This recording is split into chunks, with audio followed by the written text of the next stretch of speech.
The Walt Disney Company, ABC, and their own television stations sued the Federal Communications Commission today. The lawsuit follows the agency's decision to review ABC's broadcast licenses early. I mean, way early, as history will note. ABC wrote as part of its 45-page complaint, quote, acting through the Federal Communications Commission, the administration has waged a retaliatory campaign against ABC for a single reason. It disapproves of what ABC broadcasts, end quote. David Shepardson joins me now. He's a D.C.-based correspondent for Reuters. David, I'm very glad to have you here. There's a time element here. Walt Disney and ABC want a temporary restraining order because they fear the FCC is going to act in the very near future. Walk my audience through that. So as you pointed out, this really unprecedented action to bring these licenses up for early renewal in April, that comment period expired about a week ago. So at any time, the FCC could begin the process to revoke those licenses by doing something called a hearing designation order. Disney and ABC tried to jump ahead of that process by going to court today, asking a judge to block this process from going forward. Those licenses don't begin to come up for renewal until October 2028. The judge told Disney and the FCC, give me some dates for a hearing in a couple days. The FCC chair, Brendan Carr, told me earlier today that his decision wasn't imminent, it wasn't coming today, and he hasn't even decided when to decide, suggesting there is some time. But it's clear that this judge is going to have to make a decision about whether to block the process or let the FCC review go on. This early review has not happened in 50 years. The FCC says it's about diversity, equity, and inclusion programs that it wants to investigate whether they were discriminatory or not. As I understand it, Walt Disney and ABC, that's a smokescreen. This is straight up First Amendment hassling of a company because of what it broadcasts and how it goes about its day-to-day business. That's right. They point to their argument is that the day after this Jimmy Kimmel joke in April angered the president and the first lady that many thought was in bad taste, the day after that was when the FCC chair teed up this process for the early renewal. And they point to President Trump's years of threats and urging of the FCC to withdraw their licenses, most recently a few weeks ago when ABC opted not to air his remarks on election security in prime time on the broadcast network. They think they did on their live stream. But that's going to be a really difficult question, I think, for the FCC to answer. How do you show that the pressure from the White House and the president is now animating this review? The FCC chair says this is about the public interest standard.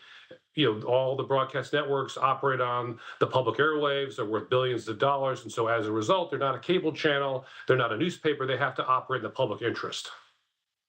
What difference would it make, David, so my audience can understand, if this license review process actually went through as Walt Disney and ABC fears? What would they lose in the process?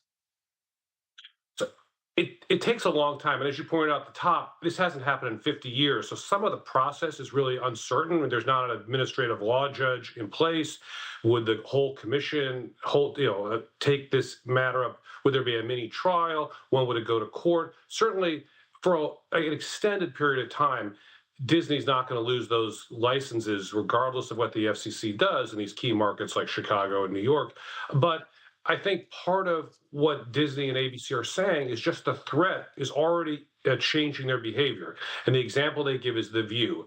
There's a separate proceeding about whether the View is exempt from the equal time mandates, meaning they can have any candidate they want on at any time. They don't have to offer equal time to another candidate because they're considered a bona fide news program. Well, the FCC has moved to strike that determination. And as a result, ABC says since February, when that process began, they have not had another candidate on. And they say because of fear that any other appearance could be used against them in this license revocation proceeding, assuming it goes forward. So that's really what it's about. Yeah. Is it changing their behavior? And also, every journalist could be worried, am I putting my station's licenses at risk?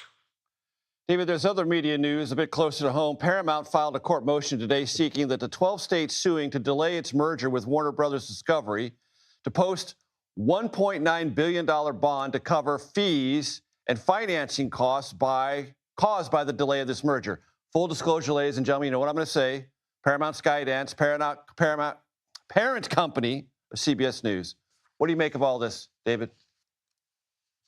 It's a really interesting question, right? So Paramount wants an earlier trial. The judge set the trial for March of 2027. Then there's a round of briefs due. So it's $7 million a day that Paramount owes in these ticking fees if the deal doesn't close by September 30th, plus an estimated $200 million in higher financing charges. So I do think it's part of a effort by Paramount to try to pressure the states to at least be open to a settlement. There's been some reports that maybe Paramount could move its corporate headquarters. There could be other impacts in California. So I think there's a lot of, behind the scenes efforts. Can there be a deal short of a trial? Because as you say, that's going to cost a lot of money, and it's going to push any closure well into the middle of next year. At the same time, like 68 countries have approved the deal or have not objected, where it's not, the question is what would the California Attorney General and other states doing really want as part of a settlement? David Shepardson, I appreciate it very much. Thank you.